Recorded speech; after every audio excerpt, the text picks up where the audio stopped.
Nobody expected Piers Morgan to do what he did on live television.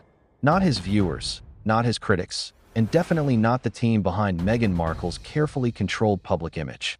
In the middle of a standard broadcast, the studio grew completely silent as Piers did something no one anticipated. He didn't just launch into another characteristic tirade.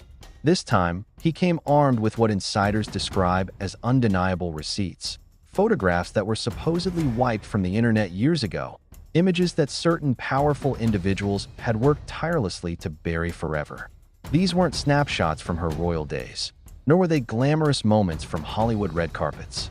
They were allegedly from her time at Soho House, capturing private parties, ultra-exclusive gatherings, and late-night events that Meghan herself has never publicly acknowledged.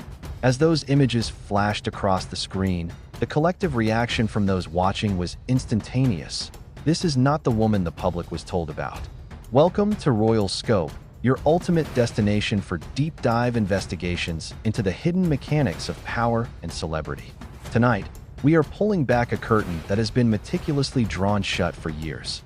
We are stepping completely away from the polished press releases and entering the shadowy, hyper-exclusive social network that existed long before the palace, long before Prince Harry, and long before the global fairy tale was sold to the masses.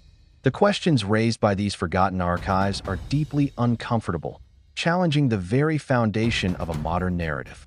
But to fully understand how a cable television actress ascended into the most traditional monarchy on Earth, we have to look closely at the steps she took when she thought no one was watching, steps that point to a highly strategic climb. For years, the public has been fed a beautifully packaged, incredibly simple story. It is the tale of Meghan Markle, the fiercely independent, hardworking actress who somehow stumbled into royal life as if guided by pure destiny. The narrative painted her as a girl who grew up on a strict budget, fought her way into the acting industry, and lived a relatively modest life, even when her role on Suits began bringing in substantial income. We were told she was a woman entirely focused on running a lifestyle blog, engaging in grassroots humanitarian work, and navigating the world with a gentle naivety. It is an admirable story, and one that is very easy to believe. But the unearthed photographs tell a completely different, much sharper story, one that has always hummed quietly in the background, carefully shielded from the mainstream spotlight.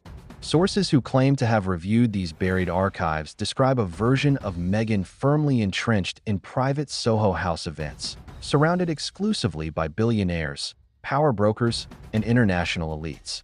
She wasn't captured as a casual bystander or an accidental guest in the background of a photo. She was positioned comfortably, confidently, and naturally at the very center of these inner circles. This is a crucial distinction. Regular working actresses, even those on successful cable shows, do not spend their evenings in these specific rooms.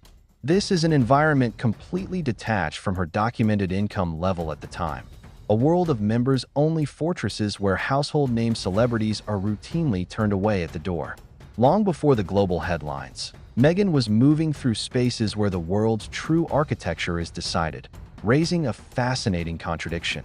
If she was already navigating this elite world, why did her public story erase every single trace of it? To unlock the core of this mystery, one must understand exactly what Soho House is. It is not a mere restaurant, a boutique hotel, or a standard social club. Soho House is an elite gate, and only a very specific type of person is ever allowed through it. These highly secured properties are scattered across global power capitals, each protected by an unwritten code of absolute discretion. The club's founder famously noted that memberships are actively denied to anyone who creates drama, attracts paparazzi, or stirs up media storms. Yet, somehow, an actress with a modest television profile held unfettered access to multiple Soho House hubs in London, Toronto, and New York. According to Prince Harry's own memoir, she essentially treated the club as her personal headquarters, keeping luggage there and knowing the staff by name. Global icons like Kim Kardashian have reportedly been denied entry, yet Meghan walked through the doors with total ease.